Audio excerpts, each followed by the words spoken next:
Good flippin' morning, YouTube. Good morning, Raber family. It is still very early outside, but it is not raining. It is nice and warm. That's what I love about Florida right now. But anyhow, if you have not done so yet, make sure you go smash that subscribe button. Turn on post notifications so you get a notification every time we upload. Also, make sure you like and share every video and comment on them. Let us know what you think. But anyhow, today we are going to be talking about Amish. What do I think about Amish? It's going to be questions that probably most of you have already asked, and I'm going to answer them. And we have none other than the lovely Miss Carmela Raber asking the questions. So, without further ado, let's do it. Okay, so one question I have is, I notice a lot of people use the term Old Order Amish and New Order Amish. What is the difference? One thing that most of you don't understand, there is not just one kind of Amish. There is all these different levels of Amish, okay? There's some very strict ones like the movie The Witness, and then there's some that are very advanced where they actually have electricity, they drive cars, tractor farming, all that. The difference between Old Order and New Order, which I was New Order, and Abe, Rebecca, Mary, and them, they were all Old Order. New Order, they have church every other Sunday and Sunday school in between that. And then at the age of 16, the Amish youth with the New Order, they start going to what we call youth meetings or Bible study every Wednesday night. And then they have Sunday night hymnals, like youth singings. And there's no smoking, drinking, nothing like that. Normally at the age of 16, 15 or 16, a lot of New Order kids get baptized, they become a member of the church. Whereas the Old Order, whenever they are 16, they go out, they go into Rumspringa, which is something I never had. They go out into Rumspringa, they start drinking. At the age of 18, the guys go and get their driver's license. Old Order, they have church one Sunday, and then the following Sunday there's nothing. It's absolutely nothing. They are allowed to smoke, they're allowed to do all this different stuff.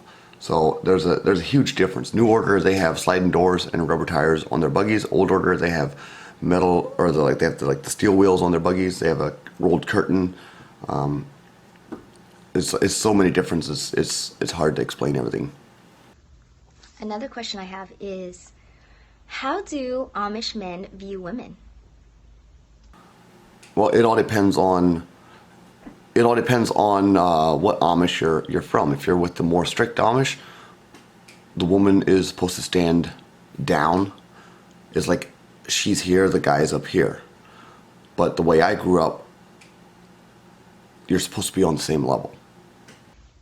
Another question I have is,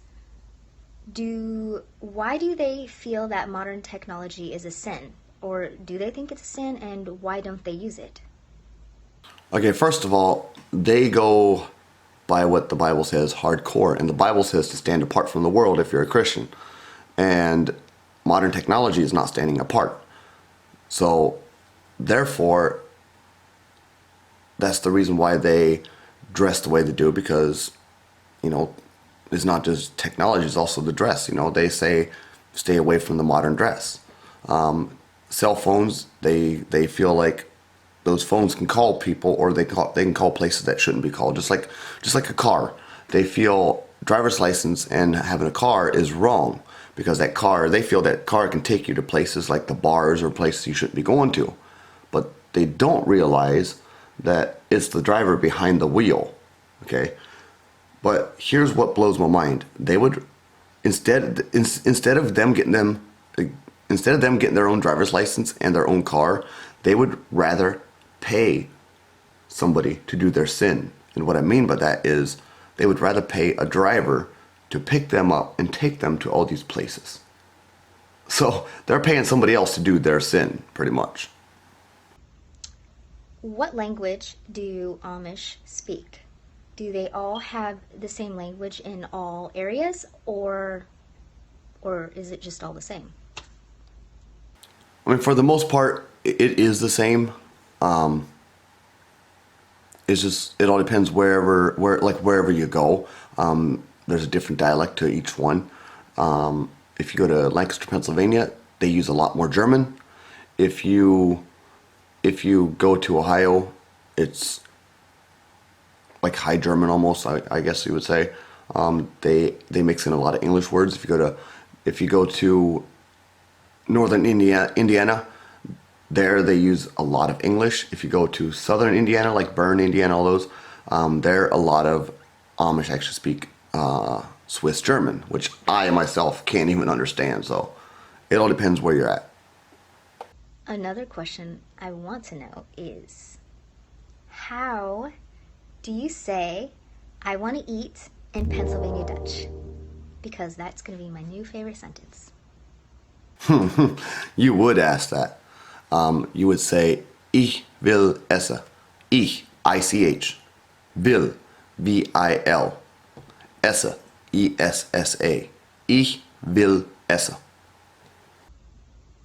Okay, so one thing I always wonder is, as a young Amish man, in your case, walking into, let's say, a grocery store, and you see like people dressed, I guess, in English clothing. Was that weird for you? Did that make you uncomfortable? Did you view them as like the outcast, or did you feel like the outcast? How did that make you feel? Because, I mean, thinking dressing Amish is your normalcy. So would you view them as being weird, or how did that make you feel? I mean, I never looked at anybody as weird when it comes to dress. I grew up with a lot of people wearing jeans and t-shirts and all that. I have cousins who left the Amish, so I know what, I knew what all that was. If you go with the stricter Amish, yes, if they go into town or the bigger cities and they see all these people, clearly the young kids are going to be very mind-blowing with everything. They're just going to stare. You can normally tell if somebody's used to it or not, because if you go into an Amish area and they just stare, they're like, they're not used to seeing it, or they might be used to it, but it's still like, it's in their mind. It's either they're thinking they look weird, they don't fit, they're uncomfortable, they don't fit in, or they're looking at you and thinking, man, you don't fit in. So another thing that I noticed is you said that you have found God. So my question to you is, would you ever consider going back Amish, and I mean for real, like really going back Amish, or would you consider using that in your life now? Me going back Amish, I would have to be mentally insane to do that. It's not for me, okay? If I went back Amish, I would be the biggest hypocrite out there. Number one, you don't have to be Amish to believe in God. You don't have to be Amish to get into heaven. Yes, there's a lot of Amish people that think that Amish is the best way or the only way to get into heaven. That's not my beliefs, okay? Don't hold against me what other people think. No, I'll never go back Amish.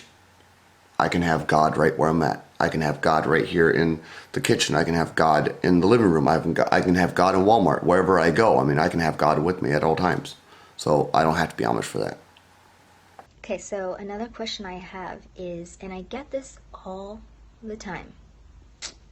I mean, I honestly now I'm actually, I don't know. I don't even know now. But the question is, do you consider Amish a cult? That is a question that a lot of people have asked me already.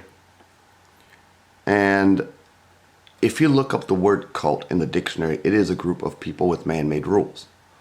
Now, a lot of Amish, especially the stricter Amish, pretty much all their rules are man-made. So would I consider Amish a cult? Yes, I would. I really would.